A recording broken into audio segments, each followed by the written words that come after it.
Polisi menangkap artis X atas dugaan penggunaan narkotika.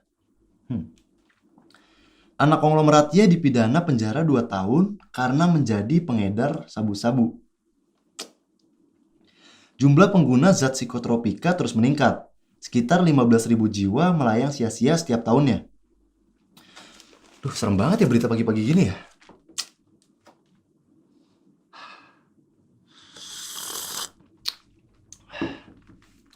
Kok masih ada aja sih orang yang terjerumus ke dunia gelap ini? Tapi sebenarnya beda nggak sih narkotika dan psikotropika itu? Sama nggak sih mereka? Ayo kita bahas.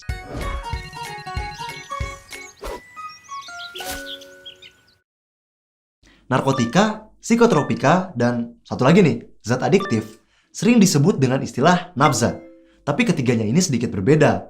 Menurut Undang-Undang Nomor 35 Tahun 2009, narkotika itu zat yang bisa bikin kesadaran kita menurun dan bisa juga ngilangin rasa nyeri di tubuh kita untuk sementara waktu. Kayak obat bius gitu deh. Nah, narkotika bisa berasal dari tanaman. Biasanya disebut narkotika alami. Terus bisa juga berasal dari zat yang bukan tanaman, yaitu narkotika sintetis. Zat yang sepenuhnya dibuat oleh manusia pakai zat kimia. Dan ada narkotika semi-sintetis yang berasal dari zat opium. Opium ini asalnya dari tanaman poppy atau Papaver somniferum. Tapi kemudian diolah lagi jadi zat-zat narkotika. Kalau psikotropika beda lagi nih. Psikotropika itu zat atau obat yang bisa mempengaruhi kerja susunan saraf pusat kita. Hasilnya, dia mempengaruhi aktivitas mental dan perilaku orang tersebut. Biasanya bakal lebih hiperaktif gitu. Sama kayak narkotika. Psikotropika bisa berasal dari sumber yang alamiah maupun sintetis. Contohnya, ekstasi dan sabu-sabu. Nah, kadang orang awam gak bisa bedain nih, mana yang narkotika dan mana yang psikotropika. Perbedaan mencoloknya adalah, kalau narkotika, dia bakal nurunin atau bahkan ngilangin kesadaran penggunanya. Kalau psikotropika, dia justru bakal buat penggunanya makin aktif karena pengaruhnya. Terus ada satu lagi nih, zat adiktif. Dia itu semua jenis zat atau obat yang kalau dipakai terus-menerus bakal buat seseorang ketagihan atau adiksi. Ini mirip kalau kamu main game online, karena seru banget jadi ketagihan. Kalau dilihat dari sejarahnya nih, nafsa sebenarnya udah dipakai dari zaman dahulu kala. Pada tahun 2000 sebelum Masehi di Sumeria, tumbuhan Papaver somniferum yang sekarang jadi sumber opium sebenarnya udah banyak dikenal. Zaman dulu, orang-orang pakai serbuk sari dari opium ini buat ngilangin rasa sakit. Terus mereka juga pakai buat berburu, karena serbuk sari tersebut bisa membius hewan-hewan buruan. Terus di 330 tahun sebelum Masehi di India, tumbuhan candu dipakai sebagai bahan makanan yang bisa memberikan efek relaksasi. Mungkin teman-teman bingung, efek nafsa ini ada bagusnya juga ya? Tapi kok malah sekarang banyak yang dilarang? Nah, sebenarnya zat psikotropika ini banyak manfaatnya dalam dunia medis atau kedokteran. Tapi kalau penggunaannya disalahgunain atau melebihi dosis yang dianjurkan, malah bakal ngasih efek yang sangat berbahaya bagi kesehatan sendiri, bangsa, maupun negara.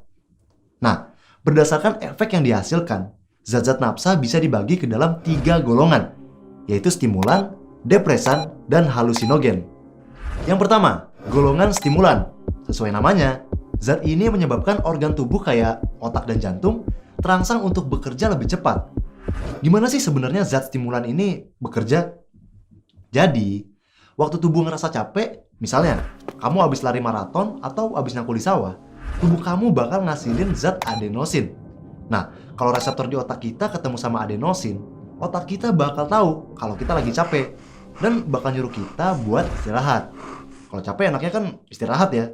Tapi kalau seorang pengguna terpengaruh sama zat stimulan kayak sabu-sabu, ekstasi, kokain, atau kafein, mereka bakal kesulitan buat istirahat. Zat-zat terlarang tadi punya struktur yang sama dengan adenosin. Hasilnya, reseptor di otak malah nerima zat-zat tadi. Jadinya, bukannya bakal ngerasa capek, malah tubuh penggunanya bakal ngerasa lebih berenergi dan happy banget. Nah, saat konsumsi zat ini dihentikan, reseptor bakal berikatan dengan banyak adenosin lagi, yang akan menyebabkan tingkat kelelahan jadi lebih tinggi. Saat itulah, para pengguna nafsa bakal ngerasa lebih banyak ngebutuhin zat stimulan ini. Jadinya, mereka malah jadi kecanduan. Lain lagi ceritanya, kalau zat stimulan masuk ke aliran darah. dia bakal ningkatin aliran darah sehingga jantung akan bekerja lebih cepat. Kebayangkan ya, kalau biasanya kalian lari 1 kilometer setiap hari, terus dinaikin levelnya jadi 10 kilometer per hari. Pasti bakal capek banget. Sama aja kayak organ. Kalau terus ditingkatkan kinerjanya, organ kita bakal lelah, rusak, malah bisa-bisa menyebabkan kematian sel organ. Waduh. Salah satu contoh yang deket banget dengan kita nih, si kopi hitam yang elegan ini. Kamu pasti udah pernah minum kopi kan? Kalau habis minum kopi, rasanya bakal berenergi dan gak ngantuk lagi kan? Nah, kopi punya kandungan berupa kafein yang merupakan zat stimulan. Tapi jumlahnya cuma sedikit kok. Satu gelas kopi mengandung kurang lebih 150 mg kafein. Sedangkan batas normal konsumsi kafein adalah 150 mg per kilogram berat badan. Artinya kalau berat kamu 50 kg, kamu bakal overdosis kalau minum lebih dari 50 gelas kopi per hari. Siapa juga yang minum kopi sebanyak itu ya? Kalau aku sih paling 2 aja. Golongan nafsa yang kedua berdasarkan efeknya itu golongan depresan atau penenang. Zat ini bakal menekan atau mengurangi fungsi neuron di dalam sistem saraf pusat yang bakal menyebabkan aktivitas pemakaiannya jadi melambat atau bahkan tertidur. Kita ambil aja salah satu contohnya nih ya, yaitu alkohol dalam jumlah yang banyak. Kalau alkohol lagi ada di tubuh kita nih, alkohol akan mendorong neurotransmitter yang namanya gamma aminobutyric acid atau GABA untuk terus berikatan dengan reseptornya di otak. Nah, saat ini terjadi, jalur ion klorida yang bermuatan negatif akan kebuka dan ion ini akan masuk ke dalam sel otak. Hasilnya, aktivitas sel otak akan menurun dan ini bisa menekan rasa sakit, takut, bahkan gelisah. Makin banyak alkohol atau zat depresan lain yang dikonsumsi, kayak obat penenang atau obat tidur, maka GABA akan semakin lama berikatan dengan reseptornya. Ini artinya akan semakin banyak juga ion klorida negatif yang masuk ke sel otak. Apabila pemakaiannya dihentikan, otak bakal kehilangan keseimbangannya. Ini bikin tubuh gemeter, muncul rasa takut berlebihan, hingga pemakainya akan terus-menerus nagih untuk pakai zat depresan ini. Inilah yang dinamakan dari efek ketagihan.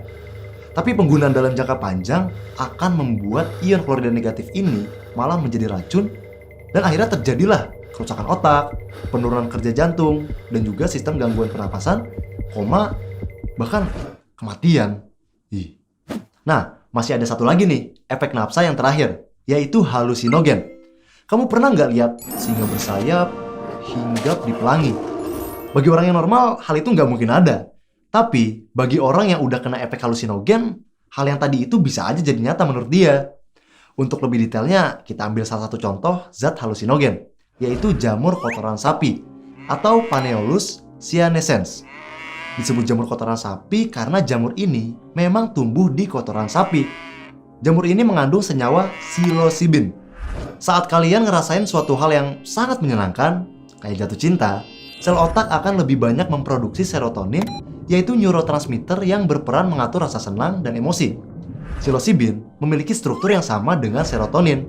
Jadi dia mampu berikatan dengan reseptor serotonin. Makin banyak jumlah psilocybin, maka akan semakin banyak pula reseptor yang berikatan.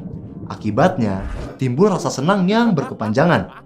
Efek halusinasi yang ditimbulin bisa dari segi penglihatan maupun suara. Orang yang terkena dampak zat halusinogen bakalan susah buat ngebedain mana yang nyata, mana yang khayalan. Bukan cuma itu, efek ini ternyata berpengaruh terhadap sistem saraf tepi yang mengakibatkan pandangan kabur, gangguan tidur, atau rasa takut yang berlebihan. Selain jamur kotoran sapi, ternyata ganja dalam jumlah sedikit, bunga kecubung, lem, bensin, dan lysergic acid diethylamide atau LSD juga merupakan golongan zat halusinogen. Minuman keras, miras, apapun namamu, tak akan ku teguk lagi dan tak akan ku minum lagi walau setetes. Secuil. Jadi, gimana teman-teman? Udah tahu kan bahayanya nafsa bagi tubuh kayak gimana? Nah, dampak negatif yang ditimbulkan dari penyalahgunaan nafsa ini juga ada banyak.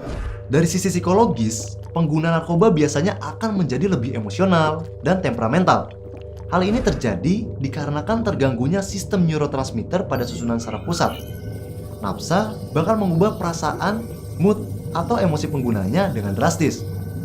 Jenis narkoba tertentu, terutama alkohol dan sabu-sabu yang termasuk kelas uppers, bakal memunculkan perilaku agresif yang berlebihan dari si pengguna, dan seringkali mengakibatkannya melakukan perilaku atau tindakan kekerasan. Kemampuan berpikir rasional penggunanya juga bakal turun drastis tuh.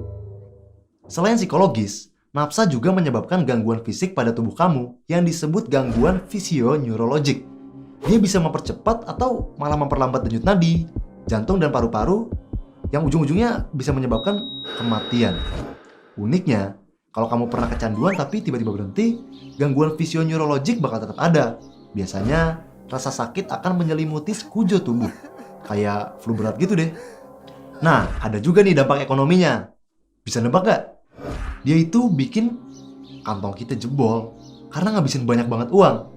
Kabarnya, harga nafsa ini bisa ratusan ribu sampai jutaan rupiah per gramnya. Kalau satu mangkok bakso harganya 10.000, berarti bisa beli 10, bahkan ratusan mangkok bakso. Mendingan bakso nggak sih? Udah sehat, lezat, berkhasiat lagi. Terakhir, ada juga dampak dari segi sosialnya. Tentunya kalau kamu ketahuan ngedrugs, itu bakal ngerusak hubungan kekeluargaan dan pertemanan di lingkungan sekitar. Kesehatan masyarakat sekitar juga bakal kepengaruh karena penularan HIV, hepatitis, dan tuberkulosis akibat penggunaan jarum suntik yang berulang. Nah, karena pengaruh negatifnya banyak banget, pemerintah sendiri telah melakukan pemberantasan narkoba dengan membentuk Badan Narkotika Nasional dan undang-undang yang mengatur penggunaan narkotika di masyarakat. Masih ingat kan video yang di awal tadi? Undang-Undang Nomor 35 Tahun 2009. Nah, dasar hukum tentang penyalahgunaan nafsa tertuang jelas di sana. Makanya, kalau ada yang menyalahgunakan nafsa kayak di berita-berita yang tadi, mereka bakal ditangkap sama Pak Polisi. Jadi, say no to drugs, katakan tidak pada narkoba, dan ayo perangi narkoba. Kita harus bisa membentengi diri kita dari nafsa, dan itu dimulai dari pendidikan. Nggak cuma di sekolah aja, tapi kamu juga bisa cari informasi melalui media yang terpercaya. Karena kalau kita ngerti bahaya dari nafsa itu apa, udah pasti kita bakal menjauhi nafsa. Contohnya nih, dengan membatasi pergaulan kita dengan kelompok pengguna nafsa, menolak segala tawaran penyalahgunaan nafsa, melaporkan apabila ada hal-hal yang mencurigakan di sekitar kita, dan menciptakan kesadaran, kepedulian, kewaspadaan, perilaku, dan hidup sehat tanpa nafsa di lingkungan sekitar kamu. Itu bisa dimulai dari keluarga dan teman-teman kamu sendiri. Oke teman-teman, hari ini kita udah belajar kalau nafsa itu terdiri dari narkotika, psikotropika, dan zat adiktif. Kita juga udah belajar tentang sejarah penggunaan nafsa, terus efeknya dalam tubuh sebagai stimulan, depresan, dan halusinogen. Terakhir, kita belajar tentang dampak dari zat psikotropika dari segi gangguan fisik, psikologis, ekonomi, dan sosial. Kalau kamu mau lihat lagi materi yang udah kita bahas tadi, kamu bisa klik timestamp yang ada di bawah video ini. Ingat ya, sekali lagi, say no to drugs. Sampai ketemu di video selanjutnya.